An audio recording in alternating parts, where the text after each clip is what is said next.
Boys, what did we think of Belgium yesterday? Marco, I'll start with you. I was very impressed with Rudi Garcia's tactics. I think he got it right. Rudi Garcia is definitely a manager that has had his ups and downs. He had a really poor time recently in the last 2 years in his coaching career domestically when he was in Italy. Really struggled to form the group and form harmony amongst it, but he got it spot on. And he did what Portugal's manager Martinez was not willing to do, which is sometimes you have to sit some of your best players if it works. He had in the match against Senegal down 2-0. He takes Doku and Kevin De Bruyne off. He doesn't start both of those players. And Lukaku's been a player that's coming in on the bench as well. Yet he knew tactically it would help the team a lot more. And I think you could see that the rest of the players agreed with the decisions. They responded to it. And just the way that they moved the ball was unbelievable. This is a Belgium side that had so much expectation in the last decade or so, never lived up to those expectations. I didn't think that they were great at the start of the World Cup. I just think that they were so much better than the U.S. tonight. And against Spain, it's a completely different beast. They're not going to be able to move the ball. They won't be able to control it the same way. Even with Charles de Catalata as a false nine, I'm not sure how that'll match up against Spain. But certainly they look better than I expected. Yeah, they proved some of doubters wrong, and a lot of doubters maybe even in Belgium first, because speaking with the only Belgium fan I actually know a Belgium fan, he wasn't convinced. And for everything you said, you think of the performance against Egypt, Iran even, which I would argue Iran probably should have won that game. You think of some of the big saves that Thibaut Courtois had to make in that match. It seemed like Belgium was destined for just disaster, but this is what momentum does at a World Cup and major international tournaments. What happened off the pitch, the full Balogun decision, I still am convinced that was the smelling salt that Belgium needed to wake the hell up at this World Cup. And it proved that on the pitch, because the two players that are deciding matches for Belgium, for me, that I don't think a lot of people are giving as much credit to, Leandro Trossard and this fella right here, Yuri Tielemans, has been ridiculously good. He sets the tone both offensively and defensively, and he's really showing some of that wisdom and some of that star power that you really get to see with him at Aston Villa, and we get to cover because he's a European champion. He won the Europa League, and he's a big game player, and I love that he's the main man with the captain's armband. And Onana went out injured in this game as well. They had to deal with a lot of different issues. Even when they conceded the goal, they looked calm. They were okay. Even at the leveler, they understood what they had to do. So I have to say, I was very impressed with them. But I think when we talk about that next level, when we talk about having to play Spain, they're still a level below. But when you have Courtois and net, and if you can make those decisive saves, they'll have a chance. Yeah, you have to think as well, Belgium didn't score any goals in their first 2 games, and now they've got 12 goals. So they've been racking up. Got to keep playing USA. All right. Okay.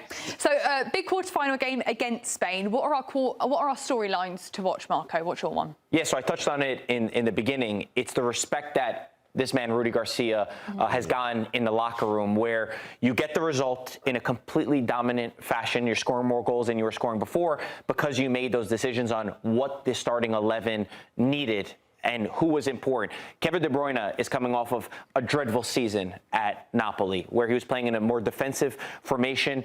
Again, when he came off the field, this Belgian team actually got better. I know it's ironic to say, it's weird to say at this stage in his career, but they understand what they're doing best with the players that they have. So just seeing these numbers, I mean, you touch on this, Lahoud, they're getting more without Kevin De Bruyne at the moment, and then what a luxury it would be if the game is tight like Spain was against Portugal, if you could throw on a creative player like him. Yeah, well said, Marco. Rudi Garcia is going to be the difference. Is he the mad scientist that we saw that has the guts to make some of these decisions, or is he going to be the one who in the Senegal game for 80 minutes looked like he didn't know what he was doing? Dodi Lukebakio was ridiculous against the U.S. men's national team, and he was one of the big reasons why they were able to claw their way back into that match against Senegal. And you're spoiled for riches at this point if you can bring Jeremy Doku off the bench. I would stick with Lukebakio because he gives you a bit more from a defensive standpoint, which he's going to have to defend.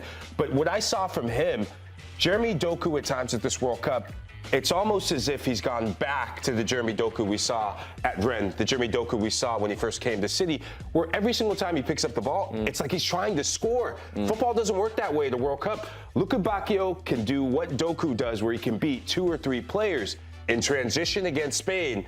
that is where his decision-making, I think he's made better decisions in a smaller sample size than Jeremy Doku has for the majority at this World Cup. I think it also impacts the 11 that you use when you play a Charles de Catalare rather than a Lukaku. Lukaku is more the typical number 9. Charles de Catalare wants to roam. He wants to have that freedom. So if you have these wingers occupying space, it really changes the dynamic. He's not that classic center forward, although he's actually sneaky good with his head. We saw him dunk on Tim Ream on the goal, right? He's just so good at what he does as well. But it's the way that he'll drag into the midfield, that he could take the shot from outside, that I think creates a lot more freedom for the rest of the players around him. Lahoud, how do they replace Amadou Onana? Yeah, look, Hans Van Aken is going to come in, and I thought he did a good job in coming in and being effective. So we're going to use my big invisible hand and put Van Aken here, but it's not going to be a double pivot. It's going to be Nicholas Raskin, who you can catch on the Golazo Network and CBS Sports Network for the Old Derby, the Rangers midfielder. He's going to be the single pivot. It's going to be Van Aken here. Tillemans is going to go, and it's going to be 2 advanced midfielders in advance of Raskin. And Raskin is going to be a player that I'm going to highlight. I want to give some kudos to and flowers to, because he showed Tyler Adams what it's like and what it looks like to boss a midfield in a knockout round match at a FIFA World Cup. He was outstanding, and it's not just the assists he had, but it's the extra effort, the roll up your sleeve, the grit. He played the best game I've ever seen in his career. He is going to have to take it another level against your Rodri, Pedri, Dani Olmo. These are household names. If he can put his stamp on this match, I think Belgium have a real chance. The subs make a difference, too. They're all very different profiles. Like I said, with Lukaku, we know the goal scorer he is still doing really well in the World Cup despite the minutes that are different. But also Doku and Salamakers as well. They have really good 1v1 quality, the ability to run at you. You have to start thinking about that. We saw subs make the difference for Spain in their match when they throw Marino in. So I think that maybe there is that level that Belgium, this unity that brought them together to knock out the USA to finally score these goals, maybe it could trigger something to make them even better. Moving over to Spain now, Lahoud, what's your storyline to watch? Yeah, Luis de la Fuente, he has this Spanish side looking like becoming more of a well-oiled machine defensively. And going into the World Cup, it was actually a lot of questions about the back line, about the Spanish back line. You know, was Aymeric Laporte going to be the same Aymeric Laporte that he was prior to making his move to the Middle East? But in the final third, it's not for a lack of creating chances. It has been a lack of a killer instinct and a clinical edge. And you can come and say, okay, well, they beat Austria 3-0. They beat Saudi Arabia. But this is better opposition that they're going to face against the Belgium side that have this renewed belief. And for Spain, there's been far too many times where Lamine Yamal has been kind of lacking that cutting edge. Mikel Oyarzabal, as many goals as he scored against Portugal, the first 15 minutes, he missed 2 routine chances. Dani Olmo has created chances, but just hasn't found that clinical Dani Olmo that we've seen for Barcelona in La Liga. And you see it with the shot conversion rate. Spain, for as much as Mikel Merino came in and saved the day, we could have easily, for as much as we can crap on Portugal, this could have easily been Portugal. When you think of the last 2 chances that Portugal had, I think João Cancelo had a header that missed. So you have to be opportunistic and you have to be clinical. And I still give Spain the edge, but it's about putting this Belgian side away early and often. Spain need to raise their level if they want to compete with the best. They're still, for me, a level below France. They need to get into that next gear. Lamine Yamal is off, still without Nico Williams. I think they lack that directness, that speed, the youthfulness that we fell in love with at the Euros that made them so unpredictable. It wasn't just the passes. They're also on 35 games unbeaten. Yeah. They're 2 games away from tying the record, which is 37. So definitely something to keep our eyes on. And you look at the defensive record, when you're not conceding goals, it certainly helps you, but they need to get to that next gear. Okay. All right then, everyone. Those are our storylines to watch for this game, Spain versus Belgium in the quarterfinals. If you want to put a bet on during this game, enter buckets. Oh, look who's back. Look who's here. Give me a hug. I love seeing I don't you. trip. I'm so terrified of falling over. Your hair looks amazing today, by the way. Thank you to our wonderful, I don't know her name, that's so embarrassing. Oh, my God. Oh, but that's thank so you. rude. You're wonderful, and you saved my life. I appreciate Sherry and Courtney, our hair and makeup ladies. It looks Jerry good. Courtney, It yeah. looks good.